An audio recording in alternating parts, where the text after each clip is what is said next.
The latest issue of Batman, Batman number 18, is emblazoned across the top with the words, "I am Bane." But who is that? What does that mean? We're going to answer that here, coming right up. Hey, what's up guys? This is Jesse here. You're watching JLSComics and we're back for another history and origin video. This time we're going to be talking about Bane. In my last New Comic Wednesday video, I actually asked a question, as I started to do every New Comic Wednesday haul, about a book. This was a book that came out, and this will date this video, I guess, because this is the latest issue of Batman, number 18. And I said, tell me, who is Bane? What's his first appearance? So we're going to talk about that here. The first answer is, of course, Vengeance of Bane, number 1. It came out in 1993. And Bane was created by 3 people. There was Chuck Dixon, Graham Nolan, and Doug Moench that were working on the book. And he was created, interestingly enough, as a plot device, essentially. It was somebody that was created just to be the guy to break Batman's back. That was what he was going to be, was the villain, this great new villain for this massive sweeping event through the DC Bat family books called Nightfall that took place in the 1990s. But he was first introduced, and we got some backstory for him in, of course, Vengeance of Bane number 1. So who is he? Where did he come from? So a couple answers to that. The first, we'll talk about his father. His father was a British artillery soldier. His name was Edmund Dorrance, and when he retired, he became a mercenary, and he was hired by some rebels. Essentially, they were fighting some communists at the time, and he had to go to a Caribbean island called Santa Prisca, and he was helping them fight the communist regime in that country at the time. Essentially, what happened? He was there, hired by them. He slept with a Santa Priscan native girl. The base where they were stationed got attacked, and he fled the country. He assumed that everybody had died in that base, but the girl survived. And not only that, but she was pregnant with Edmund Dorrance's baby, who, just so you know, he became later a lower class villain named King Snake, but we'll get to that later, possibly. So, she was captured. The survivors were captured from this base, and they were put in prison. She had her baby. She stayed in prison with Bane because they were made to, serve the time for the crimes that the father had committed. So the mother went to jail, and this newborn baby went to jail. And when Bane was 6 years old, we don't know his first name, it was just Bane. We know his last name was Dorrance because that was the father. But when he was 6 years old, the warden of the prison took his mother, threw her off the cliff next to the prison, and she was eaten by sharks, and he was made to watch. It was horrible and it was tragic, and that was part of his ongoing punishment, basically. So he's there, this baby, in jail, all by himself in prison, this really intense prison full of horrible people. Anything could happen there. It's outside of the purview of government, outside of the eyes of anybody who would really care about them.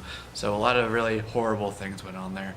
But what Bane did was he trained himself. He was in the gym every single day working out. He found a Jesuit priest to help train him more classically, so he became really educated. He learned the ways of a lot of these different villains and their skills. And he rose up through the ranks, essentially, to become the leader, the king of this jail, called Peña Dura, which basically means hard time or hard labor. And he rose up that chain pretty far. He killed his first person when he was 8 years old. It was this other criminal who wanted to use him for getting information and for other stuff, and he just was not having it. So he killed him. He had a bear, little bear, and that was the second question. And the little bear's name was Osito, that he kept with him all the time. And we find out at this point that in that bear, it's open, in the stuffing, he hid a knife, and he would always carry that with him. So that's how he killed him. All right. So, but because later on, he's further on, adulthood, still in jail, still in the prison, and he is volunteered to be part of an experiment. And because of his prowess, his leadership, his strength, other people have died from this, but they think, okay, this guy might do it. He's got you know, everything that we need for somebody to survive something like this. And it was for him to be a test subject for this drug called Venom. Almost killed him, but because he was so strong and because he was so powerful, he did survive. It turned out, you know, he found out not only did he survive it, but it was something that made him a lot more powerful, a lot stronger, a lot smarter. But it ended up being a blessing and a curse because he needed regular infusions of this medication, of this drug, or he'd have horrible side effects. He might even die from it. It was pretty bad. So he wants to escape. He learns all throughout this that at some point he learns, I should say, that there is a person in Gotham City that dresses like a bat. That's kind of like the leader of the city. They go out and they save everybody, fight all these criminals. So he's like, okay, I need to be the best, you gotta beat the best, right? You've heard that quote before. So he wants to do that. And also, all throughout his growing up in this jail, he is terrified by these nightmares that he has.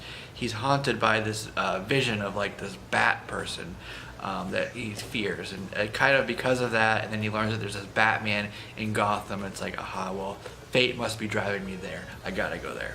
So they break out, they go to Gotham. He takes some of his henchmen. There's a couple of them. There's Trog, there is Bird and Zombie, who are named after rock bands from the 60s, and a couple others. He takes them there.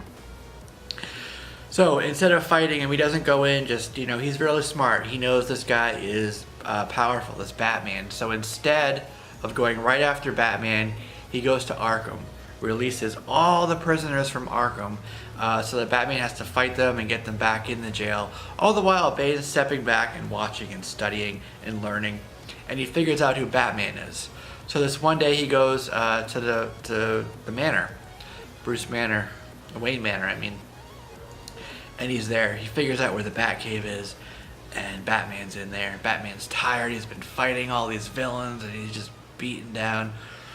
And this is where the iconic scene of Bane breaking Batman's back over his knee, over his leg, happens. This is iconic. It's pivotal. It's something that's still talked about today. It's something that's still referenced in books and movies. It's just an iconic image of Batman broken over Bane's knee. So that's what happens in Nightfall. But you know, what happens at the end of that is that you know, because Batman is sort of broken, he can't move. He's paraplegic at this point until he heals. He hires Jean-Paul Valley to take the mantle for a while. He becomes Azrael. Azrael is a little bit more brutal. He doesn't mind killing, if you will, and he goes after Bane. Almost breaks him, you know, but he gets stopped at the last minute, right before he kills Bane, and they end up at the end of it, Bane gets put in Blackgate prison. Alright, Blackgate is another pretty intensive prison for supervillains and the like. So that is Vengeance of Bane going into Nightfall. Then we get to 1995 and Vengeance of Bane 2, follow-up book to that one shot where he first appeared.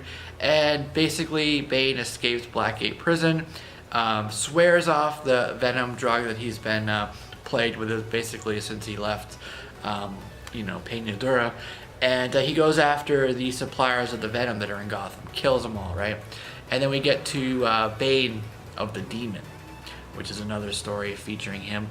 He goes, essentially wants to find out who his father is. So he goes back to Santa Prisca, goes back to Peña, finds that same Jesuit priest I mentioned that taught him when he was a kid, and asks him, who's my father? And the guy says there's 4 possibilities. He could be a banker from Switzerland.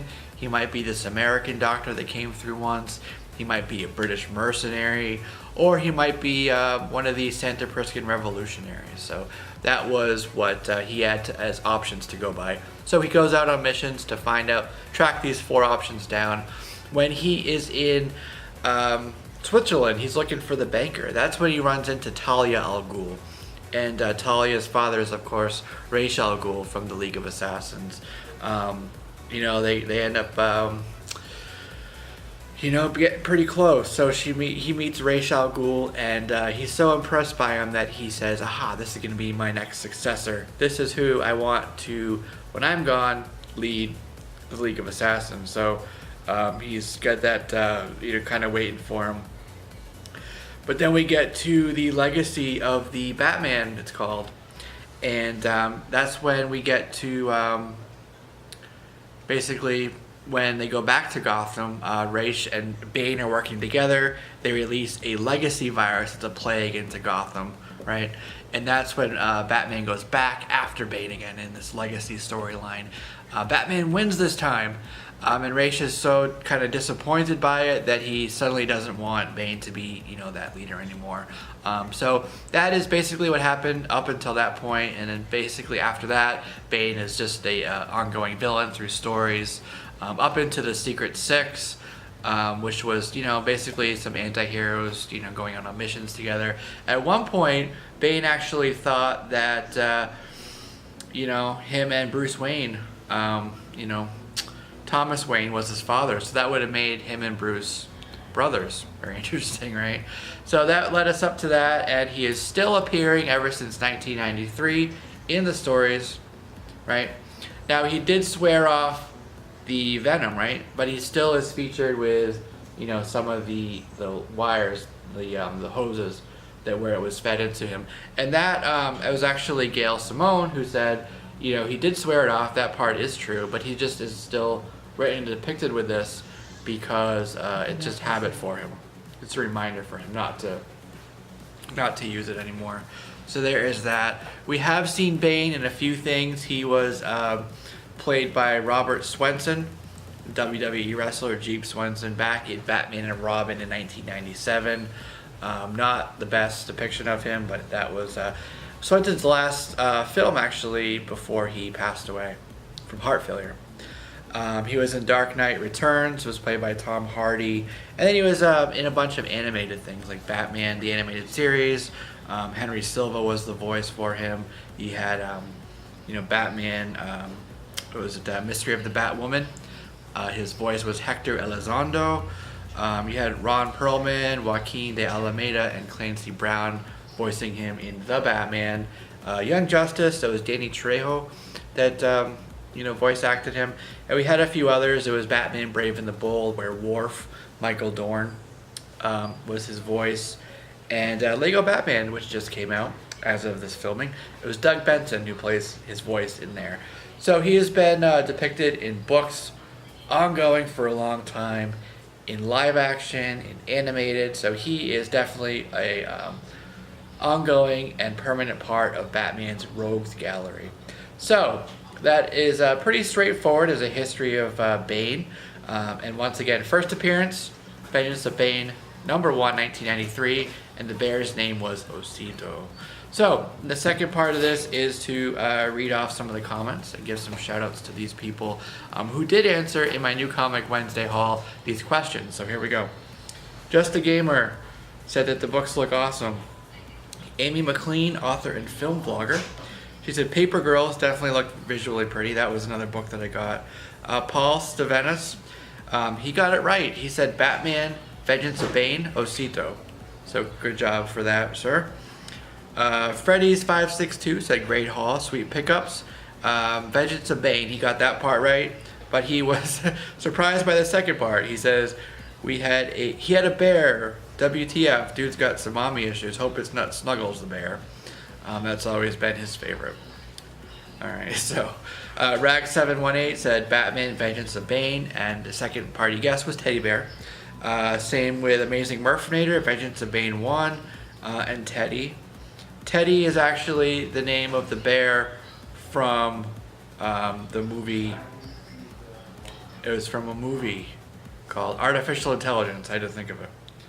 And then Retired Comics was the first one, I believe, to answer. He said Batman, Vengeance of Bane #1, with the bear's name being Osito.